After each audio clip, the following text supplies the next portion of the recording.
Welcome to Lake St. Clair and the Lake St. Clair Fishing Show. So let's look at Week 8 Lake St. Clair Fishing Show upcoming tournaments.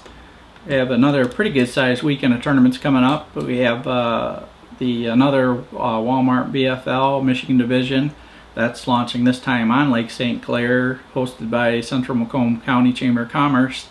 They are launching out of Harley Ensign this time. That's the last information I have, is that's still accurate.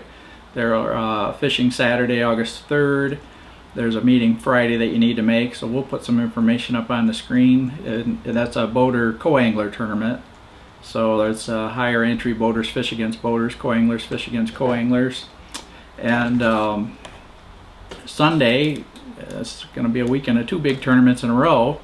Is usually one of the biggest tournaments of the year in Michigan, and one of the biggest, if not the biggest, on Lake St. Clair or Lake Erie. This year they're actually launching again out of Lake St. Clair for a change. It's the 15th annual Wonderland Marine West Open Bass Tournament. That's a team tournament, and you have to get in by the meeting Saturday after the BFL. And they are launching Sunday, August 4th out of Lake St. Clair Metro Park. They are guaranteeing a $5,000 first prize for a $300 team entry fee. If you fish out of the boat you bought from them during the tournament and you win that tournament, you will get $10,000. So that's a pretty good incentive if you bought a boat from Wonderland Marine West. They will be fishing from 7 a.m. till 3 p.m. but there is a mandatory meeting on Saturday, August 3rd, and you have to enter by that meeting. You can't enter Sunday. So we'll put up a little bit more information about that tournament. So those are the two big tournaments of the week. Again, if you want to make sure we talk about your open or covered or included in our information, info@lakestclairfishingshow.com. And we will have Cash for Bass Thursday night back next Thursday, August 8th at Harley Ensign. And they are fishing 6 p.m. to 9 p.m. Sorry, that's Thursday evening number 6, and cashforbastour.com. They are being pretty good about putting the results up on GreatLakesBass.com /CFB Cash for Bass.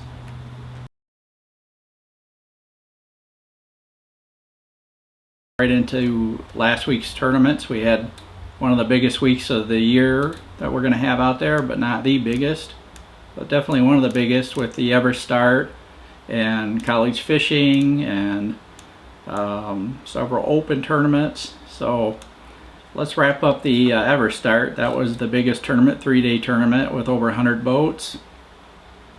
And this is definitely proof that having the right equipment and paying attention to the weather can make a big difference in your fishing.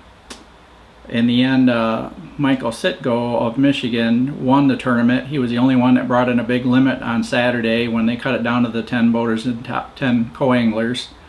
He had 21 pounds 6 ounces for a 3-day total of $61.15, and he won a Ranger bass boat and over $30,000. And basically what he did is, in those giant waves that they remember how important that weather forecast is I talk about, that's why we talk about it every week. He was able to get out into Lake Erie and fish his spots about 35 miles out, whereas everybody else either did not go out or attempted to go out and came in early, or didn't go all the way. Of course, I don't recommend that you go out in those kinds of conditions, even if you do have a chance at winning $40 or $50 or $60,000 worth of stuff. But definite example of the right equipment. He has a Ranger walleye boat, 621, which is a large, deep V, heavy fiberglass boat. So for that day, it made all the difference, because everybody else was way down the final day. Nobody else topped 15 pounds on the co-angler or boater side. They either ended up fishing close by or Detroit River, or some went up to Lake St. Clair, but it was, I guess, 4-footers up there. The waves were a lot bigger in Lake Erie. So that's basically what happened with the Ever Start, having that big deep V boat, because I guess Michael Sitko also fishes the walleye tournaments. And I want to point out, I actually talked about this way back in September 2004. I wrote an article talking to Dave McDonald, who was one of the first guys to buy a walleye boat for bass fishing. Let's just say walleye boat. I don't really think we need to put names on boats, but that's what it's considered. He bought a 620 or 621. And I will put the article reference on my website up there, greatlakesbass.com. Walleye boats for Great Lakes bass fishing. So that was 2004, and I think every year I see one or two more anglers pick up a walleye boat for the bass fishing too out there when they mostly fish the Great Lakes. The couple times I've been out in them, I was glad I was in them. So I like my boat, but I was glad I was in those deeper, heavier boats for those times. Sunday we also had the Cash for Bass Team Open tournament. That was on Lake St. Clair. We had fall. Fall came early on Sunday. Temperature started out in the low 50s, so we only had about 17 teams show up for that tournament. And they still, even though the conditions were not great, they managed to get two limits over 20 pounds. They tied, and big bass was the tiebreaker. You know, if you're fish tournaments, always weigh your big bass no matter what, if you can get them to do it, because I don't know how many times I've seen that big bass be the tiebreaker for something important. The big bass weights were down a little bit. Nobody got one over 5 pounds, but 413 for Ward and Trombley made the difference between first and second place. So the NBA tournament, there were so few boats that showed up due to the weather that they were not able to actually hold a tournament. So a total of, I think, only 18 boats showed up at the ramp that day, thanks to those lovely conditions we had last weekend. College bass fishing, something I wish they had when I was young. The FLW College Fishing Tournament, that was 45 college fishing teams from south and west of here showed up. No local colleges, but, well, not real local, but Indiana University actually, Josh Collier and Sean Gillenwater won that tournament 15-3 on Saturday and 16-7 on Sunday. They won $4,000 for their club, so we'll show the top 5 of that, but they were limited to the Detroit River only, and I'm pretty impressed that there was a lot of 16 and 15 pound catches. They said that they were fishing green pumpkin tubes on a shallow rock bar, both days the same rock bar. That persistence can actually can pay off, can it? So we don't have the Thursday, August 1st Cash for Bass tournament results in yet, but hopefully we'll get you those to you next week, see where they're at. And that is the tournament results I have for last week, the week 7.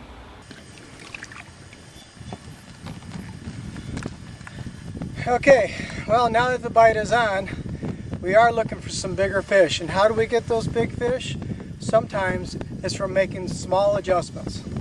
One of the things I would do right away is I would always have a drop shot tube on and a regular tube on. Sometimes they like to feed off the bottom and you get the bigger fish off the bottom. Sometimes they like to feed up off the bottom and you get the bigger fish that way, like this. If we have a spot where we catch 1, maybe 2 average fish before we get our big fish, then perhaps staying on that spot, working through the smaller fish until we get the 5 bigger fish that we need, could be that small adjustment that we make. So we've already talked about some small adjustments in the lake, and it also applies to the river too. It's always good to have a tube on, a regular tube jig, and also a drop shot, because the bass feed differently every day. But there are other small adjustments that you can make too. If you're in the lake, sometimes the sand-weed combinations are where the bass are at, and that's where you want to be. But if they're not there, you might want to try some of the rock-sand combinations in structure. Sometimes the bass are there. I can't say I like one better than the other. Certainly, the bass like one better than the other from one day to the next. Also, if you're fishing slow, you're catching smaller fish, try fishing faster. You might get the bigger bite, and vice versa. That's another small adjustment. If you're in the river system, we have some more options at this time of year. There are some deep fish out there now, but that's not necessarily where the big bite is. So if you're fishing deep fish and they're small, try fishing shallow. If you're fishing shallow and they're still small, try fishing in the mid-ranges. What's shallow, deep, and mid-range? Well, shallow would be your seawall structure, riprap that you can see, visible riprap that you can see up there above water. Deep, I go from 30 feet plus in the river system, what I call walleye fishing for bass. The mid-ranges I would put in the 20-foot range. A lot depends on the type of spot that you're fishing. If all of a sudden you're out on the water and you have no wind at all, sometimes if there's no wind, there's no bite. If I'm in the lake under those conditions, then I'll probably go somewhere where I can find current, where the water's moving a little bit, because nothing else is moving in the lake. If the wind's blowing really hard, sometimes I'll go find flats out on the lake. Deep flats or shallow flats both fish really well in the wind. Also, in the wind, a lot of times I'll go into the channel system. I'll hit corner seawalls or any structure where the wind is pushing the water right around the corner or right around a piece of structure. A lot of times that will help group up the fish as well.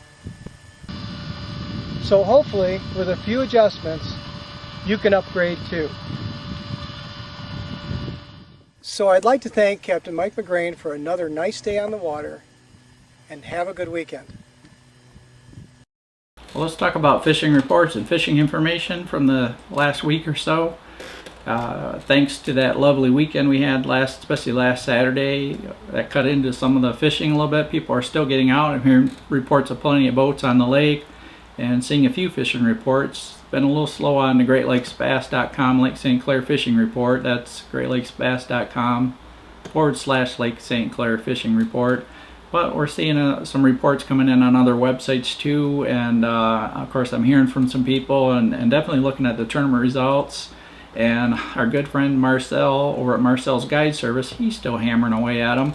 I looked at his last week and I just see picture after picture of big bass. And interesting, this is a tip I want to make sure you think about. Lake Erie is still fishing the big catches, but as we saw Saturday, you can't always get out on Lake Erie, or you risk your life to do it, and then that's not really, especially if you're not in a tournament, nobody wants to do that. So take it easy on yourself. That's why we talk about weather a lot on the Lake St. Clair Fishing Show. But Wayne talks about some techniques, and I want to make sure we add in one thing that we don't talk about a lot on here. But topwater. Topwater is really good anywhere in clear water and smallmouth, and I think a lot of people forget about that. And this past week when it did calm down, especially on Lake St. Clair, if you get a slick day, real calm. I even heard Lake Erie the one day, I think Friday, was super calm. Don't forget about topwater. If you see bait near the top or activity and you see birds diving, make sure you break out that topwater. Saw several reports, and Marcel was talking about it too with his clients, that when they got that slick water, they broke out the topwater and had, I mean, I don't know if there's a better way to catch smallmouth bass than on topwater. So make sure you remember that. Don't just think, wow, they're not biting right now. If conditions change, you need to change too if you want to be a good fisherman. So that's one of my best tips I've always been able to give anybody is don't stick with the same thing, especially when it's not working. Of course, Wayne talks about the double tubes. I've played around with that a lot out there, and I definitely want to recommend that. A lot of days when I'm looking for fish or I'm trying to decide what they're doing, I found that the double tube or any double bait where you had one on the bottom and then you could use a drop shot type rig to try different depths up off the bottom, you can find out in a hurry a lot of times what days or even what times of days, because remember, they change during the day too. They're not always biting the same way all day every day. But that double rig, I would find on certain days that I would get all my bites on the bottom one or all my bites on the top one. And then there was days when for part of the day it was mostly on the bottom, and then maybe later mostly on the top, or vice versa. And of course occasionally you get those doubles, and who can't enjoy two nice smallmouths on at a time. Just make sure, learn from me and tie really good knots when you do that. I can think of a couple times when I had big fish on one of the baits and a small fish came rocketing in and hammered it and snapped my knot. So you want to make sure you use good sturdy equipment. Maybe put your line and your equipment up a little bit when you're trying that double thing, because again, you're trying to get reaction bites. So my tip for the week though, my real good tip, I've done this for years, and Wayne gives out some good information, but I like to try to add some extra. And my extra is over the years, especially on those slick days when I wasn't getting topwater, or the topwater bite does fade sometimes, you start hitting them and then suddenly they quit. You know, you're round fish, you're almost always round fishing Lake St. Clair. Try a really heavy tube, like 3/8 half ounce is light, maybe even a 3/4 ounce. Even if you're just out on the sand flats, And what I do is I throw it way up in the air. I want it to go a really big arc and splash down really loud, so it's got some momentum and it thumps that bottom really hard. I can't tell you how many times I've caught a big fish doing that, even when I was around other boats or the bite had kind of tapered off. I think again it just creates something different. A reaction bite gets their attention, and I've always believed he who gets the smallmouth attention first is the guy who catches them, or the lady, because it works for anybody. So that's my tip for the week. I hope you give it a try, because I'm sharing stuff that's worked for. So for week 8 Lake St. Clair fishing show, after last Saturday, I think nobody's going to argue that the weather's important, so we'll talk about the weather as we usually do on the Lake St. Clair fishing show. And looks like Mother Nature is going to give us a break. Again, you can get all the weather links and weather information you want in one place. Just about any kind of information you want on the Great Lakes at greatlakesfast.com/weather. The upcoming weekend, the NOAA National Weather Service fishing report, or weather report, is right now calling for winds shifting around a lot. Friday night, southwest winds 5 to 10 till midnight, through midnight, and then becoming light and variable overnight. I like Saturday, light and variable winds, partly sunny, with a slight chance of showers and thunderstorms, wave 2 feet or less. I'd like to check that Canadian weather buoy to see what's really happening out in the middle of the lake. I have a link for that on the weather page too.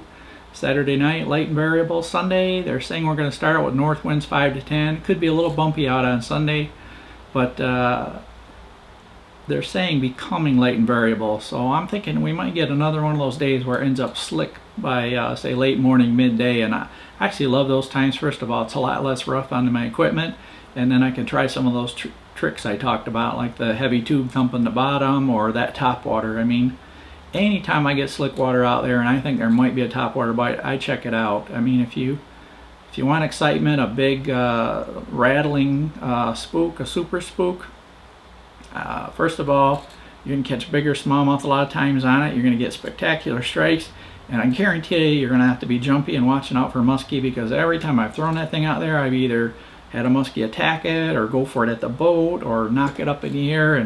And you know, that's one of the great things about Lake St. Clair. You never know what's going to happen next, and it could be just about anything. Hey, who knows, you might even catch a sturgeon. I've heard of catfish on topwater. I even caught a big walleye in a tournament one time on topwater when I needed a kicker fish really bad.